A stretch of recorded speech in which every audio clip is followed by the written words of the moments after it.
ডাঙ্গা high school মাঠে ৭ দিনব্যাপী আন্তর্জাতিক ইসলামী মহাসম্মেলন উদ্বোধন করা হয়েছে ৩ জানুয়ারি শুক্রবার বিকেলে।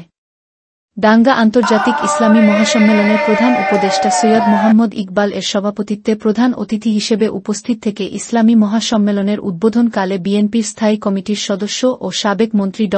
আব্দুল মঈন খান তার বক্তব্যে বলেন, বিসমিল্লাহির রহমানির রহিম। আজকে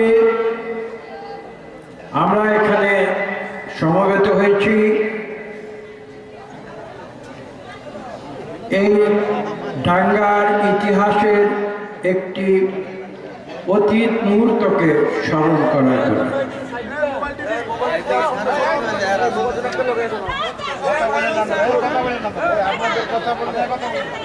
আজকে যারা নতুন প্রজন্ম এবং আজকে আমার সময়কালীন যে প্রজন্ম এবং আমার পূর্ববর্তী যে প্রজন্ম, আমি বিশ্বাস করি আজকে এখানে এই 3টি প্রজন্মের সম্মেলন ঘটেছে। কিভাবে সেই ইতিহাস আমি অতি সংক্ষেপে আপনাদের সামনে উপস্থাপন করছি। আজকে থেকে ৪৪ বছর আগে ১৯৮০ সালে শহীদ প্রেসিডেন্ট জিয়া রহমান এদেশে যখন গণতন্ত্র ফিরিয়ে এনেছিলেন, একটি একদলীয় বাকশালী শাসন থেকে এই দেশকে মুক্ত করে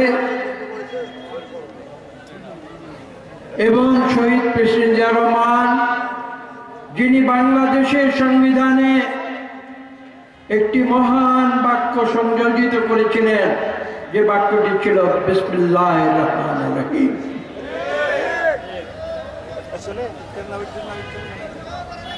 সেই শহীদ প্রেসিডেন্ট জিয়া রহমান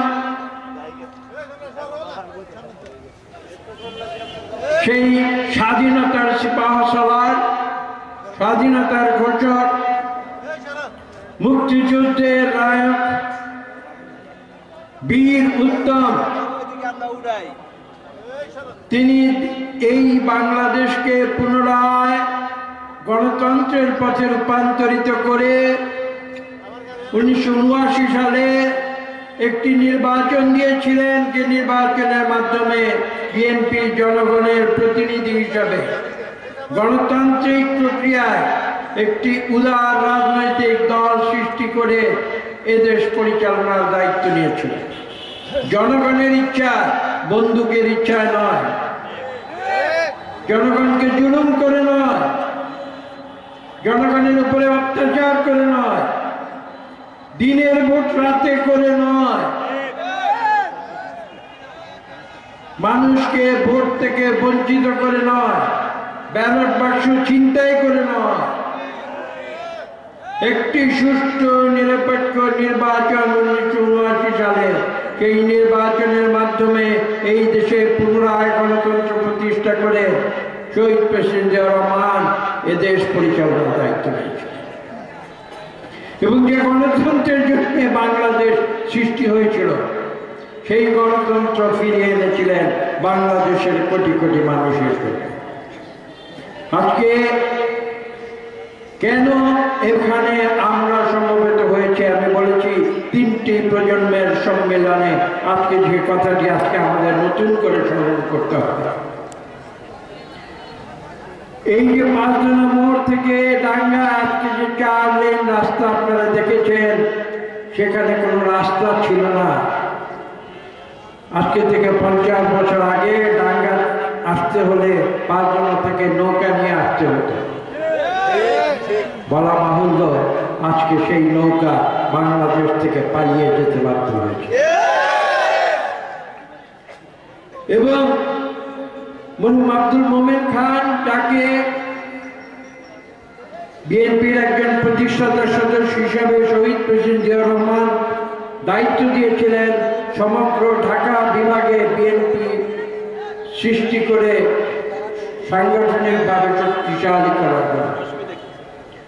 সেই আব্দুল মোমেন খান উদ্যোগ নিয়েছিলেন এই এলাকার যারা মাওলানা যারা রয়েছেন, যারা ধর্মীয় ব্যক্তিত্ব যারা রয়েছেন এবং যারা আলেম ওলামা এই অঞ্চলে রয়েছেন, তাদের সহযোগিতায় এখানে একটি আন্তর্জাতিক ইসলামিক মহাসম্মেলনের আয়োজন করা হয়েছে 1980 সালে। তখন প্রশ্ন উঠেছিল শহীদ প্রেসিডেন্ট জিয়া রহমান যদি এখানে উদ্বোধন করেন এই অনুষ্ঠান, তিনি এখানে কিভাবে আসবেন? তখন পালতোনা থেকে মরহুম আব্দুল মোমেন খান উদ্যোগ নিয়ে ইট বিছিয়ে একটি রাস্তা তৈরি করেছিলেন পালতোনা থেকে ডাঙ্গা বাজার পর্যন্ত। এবং সেই রাস্তায় তখনকার দিনে এত বড় বড় গাড়ি ছিল না, তখনকার দিনে বিখ্যাত গাড়ি ছিল হুইলির জিপ। সেই একটি হুইলির জিপে করে তিনি, যে জিপ দ্বিতীয় মহাযুদ্ধে ব্যবহৃত হতো, সেই জিপে করে তিনি এখানে এসেছিলেন